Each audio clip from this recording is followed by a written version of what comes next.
یعنی شێروانە لەسەر ئەنجامە باشەکانی بەداوام و بە برنەوەی لایەنی هەولێر پارێزگایی لە پێشەنگی ڕیزبەندی خولی نایابی کوردستان کرد. لە هەفتەی شەشەمی یاریەکانی خولی نایابی کوردستان شێروانەی پێشەنگ میوانداری یانی هەولێری خاوەن دوپلەی ڕیزبەندی کرد. گێمی یەکەمی یاریەکە دوای چەندین هێرشی هەردوو لە سەرنجام بەبێ گۆڵ کۆتایی پێهات. لە گێمی دووەمدا شێروانە بە خێرایی و لە خولەکی 47 لە ڕێگەی محەممەد دڵشادەوە گۆڵی پێشکەوتنی تۆمار کرد.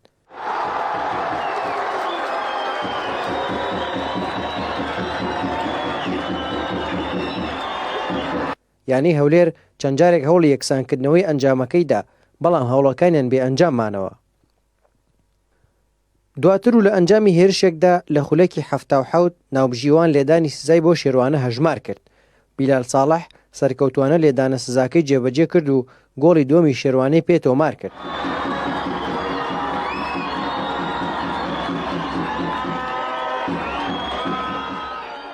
یاریەکەش هەر بەم ئەنجامە کۆتایی هات و یانەی شێروانە بە 16 خاڵ پێشەنگی خولەکەی گرت و یانەی هەولێریش خاوەنی یەک خاڵە و لە دوپلەی ڕیزبەندی یانەکانی خولی نایابی کوردستاندایە. هارون ڕەشید، کەناڵی ئاسمانی پەیام، کەلار.